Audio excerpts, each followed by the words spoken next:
All right, you're welcome for the new topic, Introduction to Cardiovascular Diseases, CVD. All right, so this topic is under non-communicable diseases that we have just recently concluded. So we shall be looking at uh, cardiovascular disease as one of the common type of communicable diseases. Sorry, non-communicable diseases. So cardiovascular disease is it belongs to the group of disease classification, which is regarded as non-communicable diseases. So we already know what a non-communicable diseases is, uh, distinguishing itself from communicable diseases. So, cardiovascular disease is a group of disorders, groups of disease disorders that affect the heart and the blood vessels. So, it is particularly disorders that affect the heart and the blood vessels.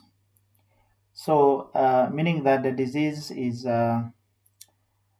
inferior. So the disease is interior, meaning that it's a condition that affect internal organs, and sometimes even with a normal functioning of the circulatory system. So meaning that even when a person heart or maybe the blood vessels is affected, the person can still have a normal circulation of bloods throughout the blood vessels, throughout the blood system normally. And of course, we know the main functions of the heart. It plays a very significant function, of which, if it's not well cared for, it can really affect a lot of health or organs within the body. So, as the heart plays roles of, for example, pumping blood around the body and pulmonary circulations, or in other words, sending blood to the lungs to pick up oxygen, and also playing the roles of systematic circulations after picking the blood from the lungs. I mean, the oxygen from the lungs. It sends that oxygen into the rest of the body, and that is to ensure that all organs receive what they need in order to do what to function. And supplying of oxygen and nutrients is also one of the responsibility of the heart. And for example, blood carries the heart delivers oxygen from the lungs, nutrients like glucose, vitamins, and minerals to the entire part of the body. So this could be used by cells to produce energy and maintain body processes. So you can also talk of other functions of the heart like removal of waste products, which helps in transporting of waste substance, the like of carbon dioxide, which is carried to the lungs uh, for removal, and as well as metabolic waste carried to organs like kidney and liver. And also other functions like maintaining blood pressure, regulating body temperature, and also supporting immune system, as well as continuous rhythm or heartbeat, because the systems are played within that process of blood pumping. So the heart plays a very big role, you know, As far as the heart is concerned, its main job is to pump blood, delivering oxygen and nutrients, while removing wastes and therefore keeping the entire body alive and functioning. So, I brought this background to help you understand how important and how valuable the heart is, and how functional it's supposed to remain in order to have a deliberate uh, oriented healthy body. Now, uh, cardiovascular diseases itself, as like we said, sorry, is one of the leading cause of death worldwide. But many forms are actually preventable. Many forms are actually preventable. So the common types of cardiovascular diseases, we have quite numbers of them. We have quite numbers of them. Uh, we can talk of coronary heart disease, CAD. That is to say, the narrowing or blockage of heart arteries that lead into heart attack. We can also talk of stroke, that is reduced blood flow to the brain. And we can also talk about heart failure as one of the types of cardiovascular disease, a situation where heart cannot pump blood effectively. And then we may also talk about peripheral artery disease, the PAD. That is to say, the poor circulations of blood in limbs. And then we also have abnormal heart rhythms, or we call it arrhythmia. So there are various types of cardiovascular disease. But in the materials that we have, so I think you would be in position to add some of those uh, notes I've just discussed as the common types of cardiovascular disease. If it's not present, and have it being added onto your notes. All right, so here we have the examples of cardiovascular disease. And of course, that example also serve as the types.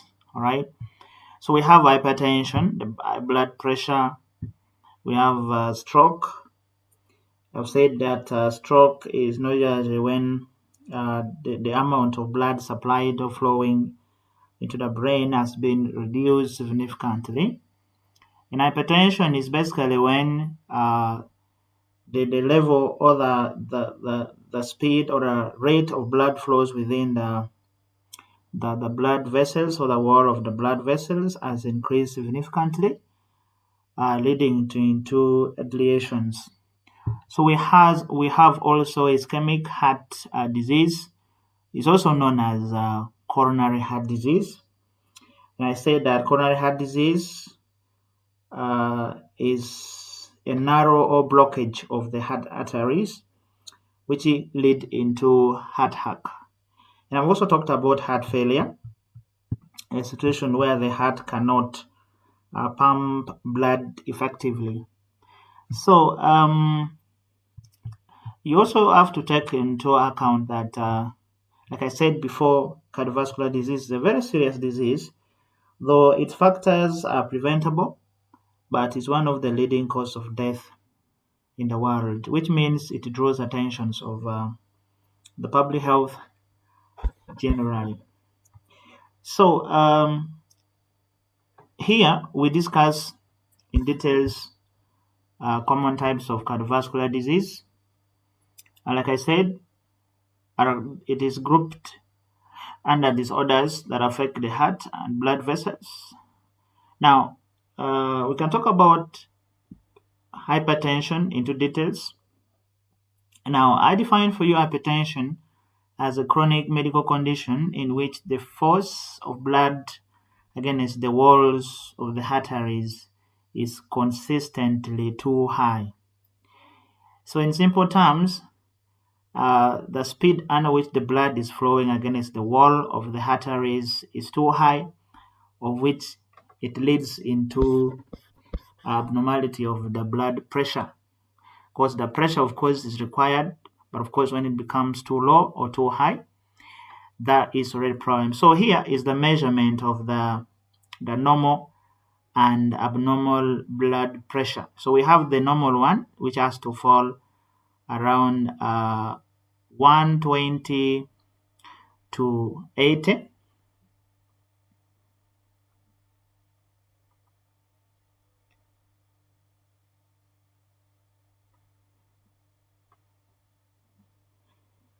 One 20 to 80 millimeters of mercury.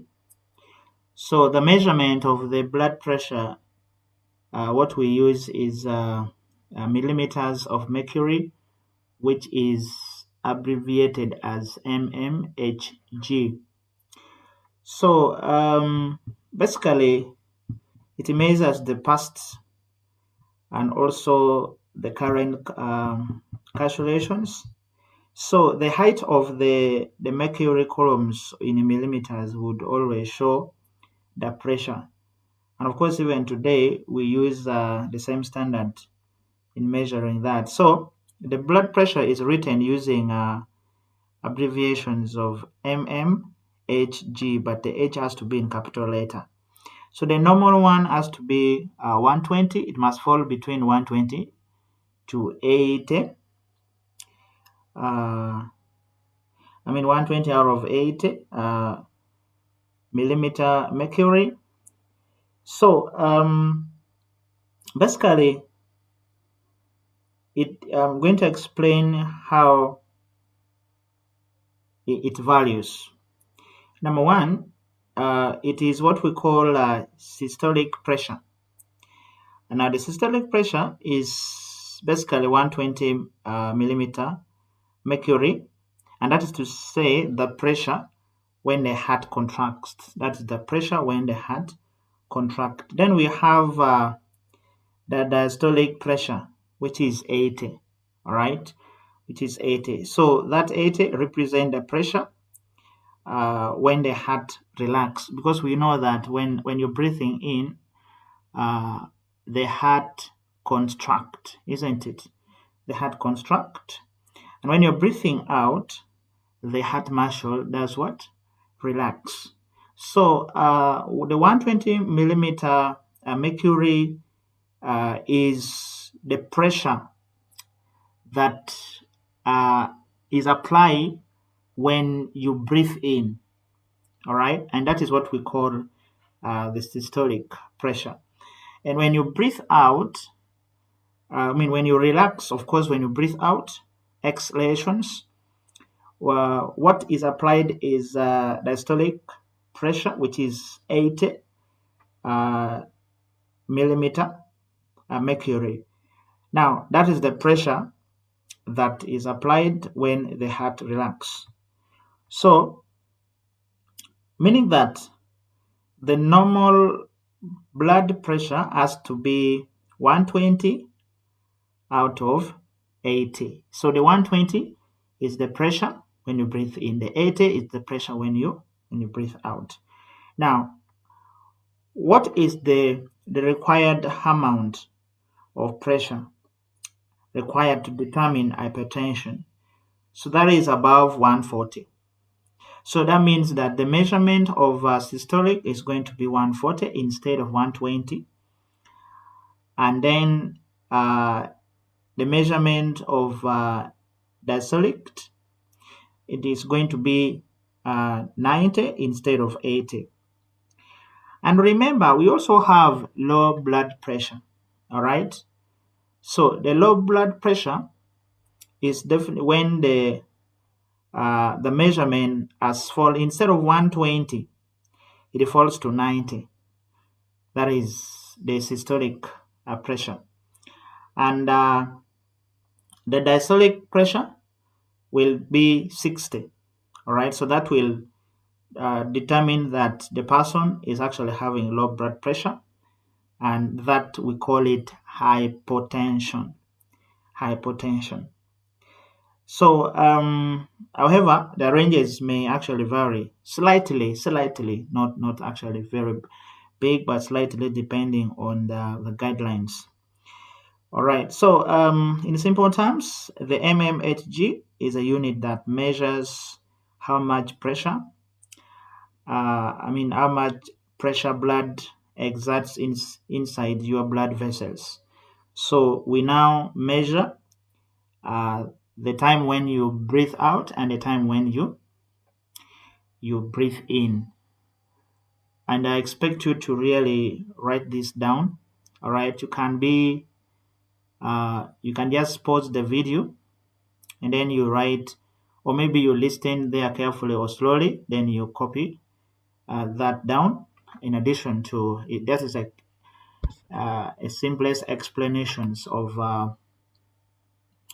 what we mean by normal versus high blood pressure. All right, so we have the types, also the types of high blood pressure. That is to say, the types of hypertension.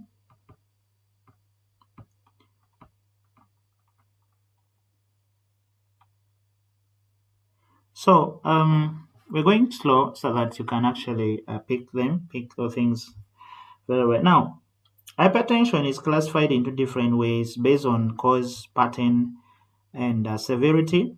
In understanding the types helps in guiding treatment and also guiding the risk assessment. Yeah, so the first of it, we have primary or essential hypertension, right? Now, it is quite common. The common type is around 90 to 8. 90 to 95, which means it is the majority. Majority of people actually have that primary or essential hypertension.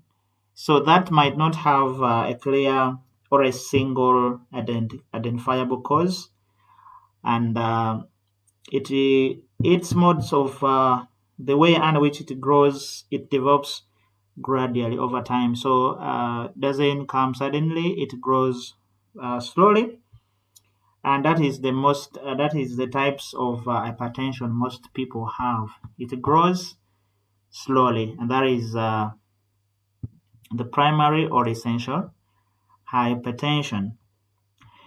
And then two, we have secondary hypertension, which is caused by an underlying medical condition. Normally, the secondary hypertension comes when a person's it can actually be explained.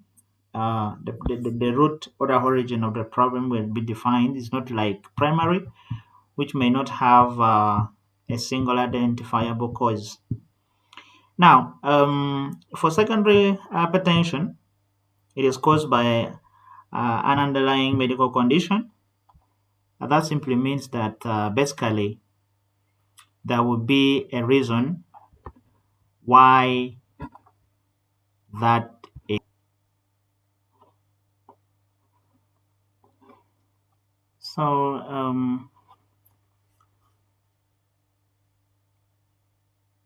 now the secondary hypertension is commonly caused by because normally they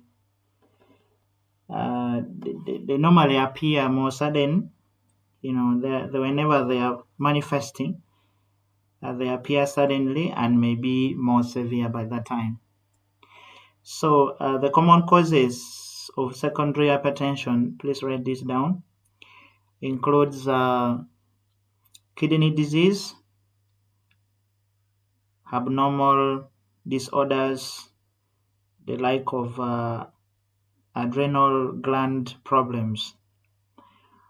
And also other cause could include certain medications. There are some types of medications that can end up causing the secondary hypertension. And then also we have sleep apnea.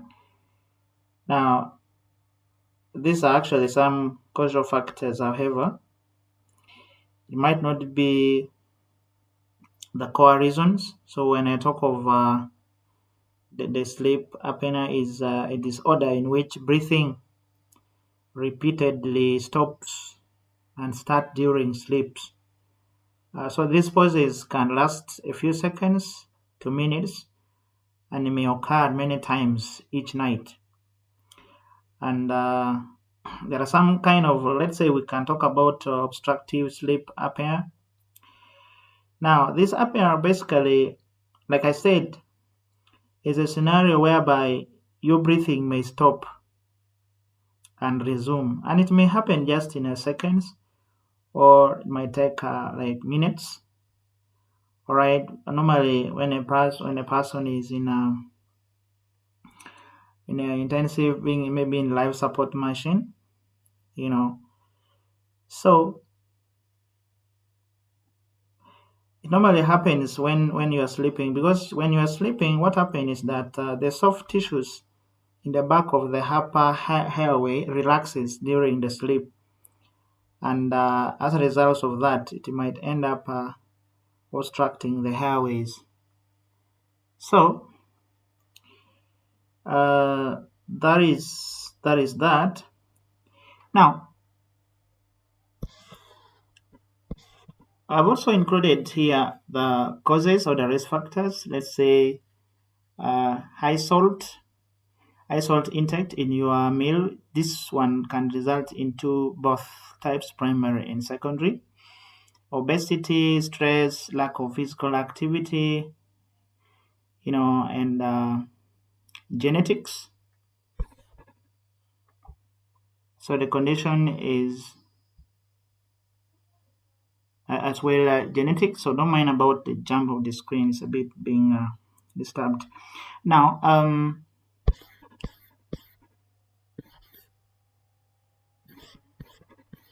the third, I think in my presentation here, it appears only two types of hypertension. So you're going to add this also down. Make sure that when you're attending this, you have somewhere to write. I'm going to give you like more two types of cardiovascular, hypertension rather. So the third one is isolated systolic hypertension. Isolated systolic hypertension. So that is only when you're breathing in a situation that basically, so I call it the only the top number, so they had a high one, like we talk about in an example there, 140 millimeter mercury, and that means the number or the amount of the pressure when you are breathing in will increase to 140, but the diastolic will remain normal. So the diastolic will remain 80, but the systolic will increase to 140. That is what we call isolated systolic hypertension. And then we have also malignant. Now, malignant hypertensive crisis is actually a situation where the blood pressure has gone very high, like 180, breathe in, and then they breathe out 120 millimeter mercury. So these ones basically result into organ damage like brain, heart, kidneys, and might call for medical emergency immediately. So the symptoms of that conditions or hypertensive crisis, or what I'm calling malignant hypertension, would include severe headache, vision problems, and chest pain, including confusion as well. So there could be others, but for the purpose of this lecture, we're going to be discussing those. Now, these causal factors are general causal factors of those problems, and these are also common signs and symptoms of the general types of hypertension. So, I've given an example. For example, I said a 45 years old man who consumes high salt diet and rarely exercise develops a persistent blood pressure of 150, systolic, and diastolic 95 millimeter mercury, and that is already hypertension. So the complication that person will experience will include stroke, heart attack, kidney damage, etc. All right, so we are moving to the second types of cardiovascular disease.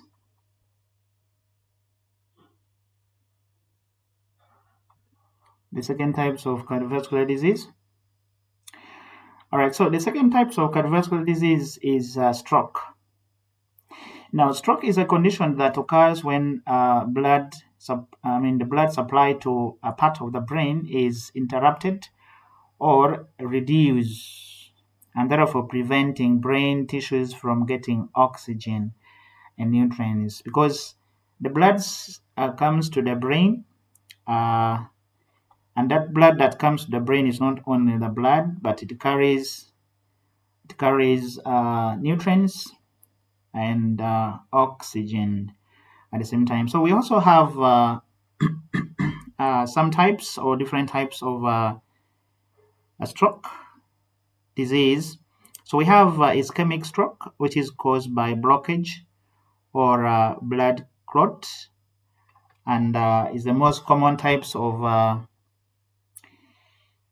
stroke across. So then we have hemorrhage, which is caused by rupture of blood vessels in the brain. Hemorrhage means bleeding. So normally when the blood vessels get ruptured, it will definitely result into violent bleeding. So if that is happening within the blood vessels in the brain, it will eventually result into a stroke.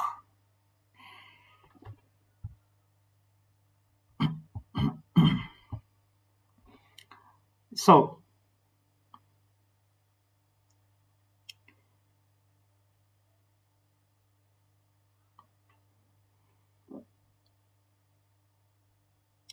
some of the warning signs, I will form it as a word fast, F-A-S-T, fast. My F would stand for face dropping. If this is a very severe or a warning signs. Face dropping, and my A would stand for arm weakness, because the arm becomes weak, and the speech difficulties. And then T would stand for time to seek medical helps immediately. So, but there are some other signs like sudden confusion, trouble seeing, or let's say vision problem, a severe headache, and loss of balance. And some of the causes also includes hypertension and atherosclerosis, or narrowing of the arteries and blood clot. So the risk factors are as follows: high blood pressure, which is the main risk factor of stroke; diabetes; smoking; high cholesterol in your meal or intake; and obesity; physical inactivity, and also including heart disease, for example, like arterial fibrillations. So the examples, we're saying that a patient suddenly cannot speak clearly and develops weakness on one side of the body, and that medically suggests a stroke. So if it further complicated or it further worsen, its complication will comes along with paralysis, speech problems, and also including memory loss as well as emotional changes. All right. So the best way of preventing it would include controlling the blood pressure and eating a healthy diet and exercise, stopping smoking, and managing diabetes and cholesterol. Because in summary, stroke is a medical emergency where blood flows to the brain stops. The blood that goes to the brain stops, leading to brain damage. And of course, the early treatment can save life and also reduce disability. Okay, so uh, the third type of cardiovascular disease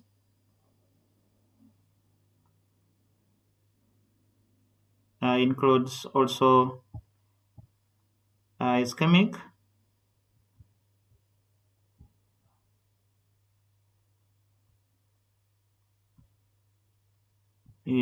disease, IHD.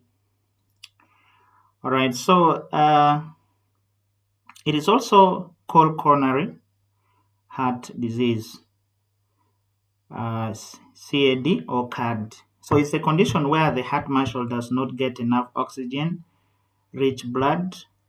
That's usually happening because of the coronary arteries becoming narrow or getting blocked.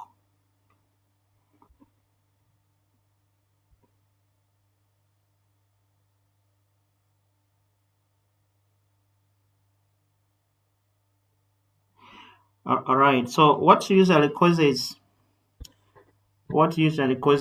is atherosclerosis, which is a situation where fats build up in the body. So normally fatty deposits, or when you allow fats to build around the artery walls, and the arteries end up becoming narrow and stiff. And as a result of that, the amount of blood flowing into the heart get reduced. And then at the end of the day, if the vessels get blocked, or if a blockage becomes complete, because those build up of fats, it begins to narrow the blood vessels, and of course eventually it will block the vessels, and if that complete, it can cause heart attack. So suddenly the heart may stop functioning. All right. So some of the symptoms include the chest pain, discomfort, a shortness of breath, and fatigue. So when we talk about shortness of breath, normally the breathing rate simply is supposed to be at least 72 times in 1 minute. So a person may breathe shorter or even maybe struggle in breathing, and that calls attention for suggesting the presence of coronary heart disease. And some of the risk factors includes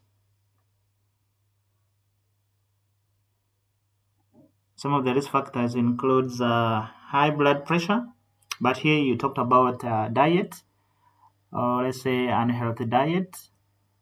So when you eat too much salt, maybe high saturated fats, and you eat low fruits or no fruits at all, that becomes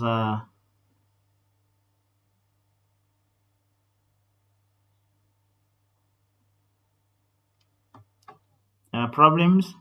Now, when I talk of saturated fats, is a types of dietary fat that is usually solid at room temperature. So it is normally or commonly found in animal products and some plant oils.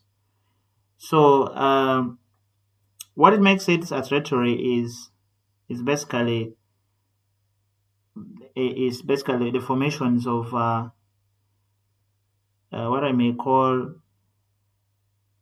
fats acid chemistry. Fats acid chemistry. So I'm not going to go deep into that, but what it means by saturated, it means something that is being completely filled or fully loaded, and there is no more that can be added. All right. So when talk of saturated, I'm referring to something that is completely filled or fully loaded that has no has no, it cannot be added. And in chemistry, it talks about in molecules, whereby you can talk about a saturated compounds that has no double bonds or it contains the maximum number of hydrogen atoms. So, in other words, the saturated fats, no double bonds, usually solid like butter. Some of you understand about that. So, you just need to avoid, because this normally found in animals and some plants, like I said. So you also make sure that has to make sure that at least your meal have fruits and some vegetables. It helps a lot. So the effect is that it also increases blood pressure, promotes obesity, it leads to cholesterol build-ups. So, for example, eating fried food daily increases the risk of heart disease. Some of you like chicken, chips, you know, fried. Sometimes you also need to eat boiled food, need to eat boiled food as well. Okay, so we have also the other risk factor, which is smoking.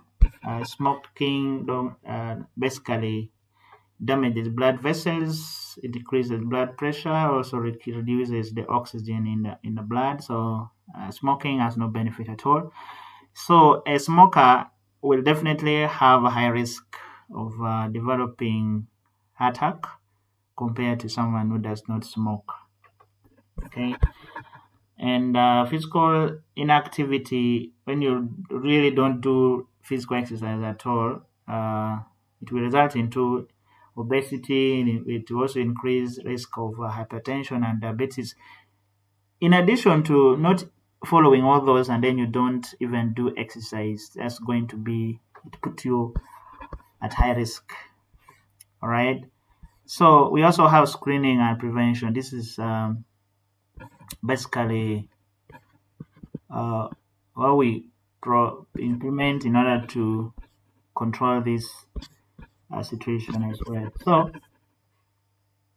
down here, I've added for you some of the revision questions that you can use. You practice answering them and you'll be able to manage cardiovascular disease without any problem. All right. So that's all.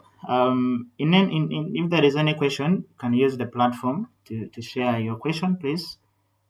Otherwise, see you next time.